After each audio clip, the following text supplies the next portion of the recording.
জয় মূল নিবাসী, জয় বহুজন মুক্তি পার্টি, জয় সংবিধান। তো সাথী, এই সংবিধান যিনি রচনা করেছেন তিনি বাবা সাহেব ডক্টর বি.আর. আম্বেদকর। তিনি বিশ্বশ্রেষ্ঠ পণ্ডিত ছিলেন এবং এই সংবিধানে প্রতিটা মানুষকে ওয়ান ম্যান ওয়ান ভ্যালু দিয়েছে এবং তার প্রতীক চিহ্ন হলো রাজনৈতিক ব্যবস্থায় ভোট। তাই সাথী, সমাজ তৈরি হয় মানুষের জন্য, পশুর জন্য নয়। সমাজ কি? সমাজ চারটে কাঠামো নিয়ে সমাজ তৈরি হয়, সেটা মানুষের জন্য। সেই চারটে কাঠামো কি? চারটে কাঠামো, প্রথম কাঠামো হলো সামাজিক ব্যবস্থা। এই সামাজিক ব্যবস্থাতে আমাদের অসমানতা। তারপর হলো অর্থনৈতিক ব্যবস্থা। সে অর্থনৈতিক আমাদের ধনী গরিব অসমানতা করে রেখেছে সাথী। তারপর হলো রাজনৈতিক ব্যবস্থা। রাজনৈতিক আমরা সাথী ভোট ব্যবস্থা। আমাদের পূর্বপিতা বাবা সাহেব ডক্টর বি.আর. আম্বেদকর আমাদের শত্রুদের বিরুদ্ধে আন্দোলন করে তিনি আমাদের ভোট অধিকার দিয়ে গেছেন। তাই আমরা ভোট দেওয়ার অধিকার পাই। আর সেই ভোট হলো আমাদের আত্মসম্মান বাঁচানোর অধিকার। সেই ভোট হলো আমাদের সমান হওয়ার অধিকার। সেই ভোট হলো আমাদের রাজা বানানোর অধিকার। তাই সাথী, আমাদের মানুষকে আমরা রাজা বানাতে পারিনি।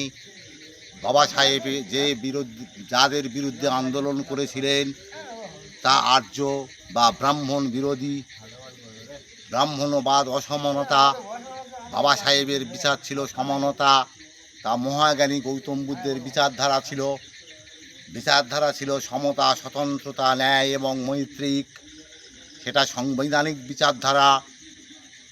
সাথে এই আমাদের মানুষকে গোলাম বানিয়ে ওরা আজও সেই শিক্ষা থেকে বঞ্চিত করছে, যেটা বাবা সাহেব আমাদের শিক্ষার অধিকার, আমাদের অস্ত্র রাখার অধিকার, আমাদের ঘরে সম্পদ রাখার অধিকার একদিন ছিল না।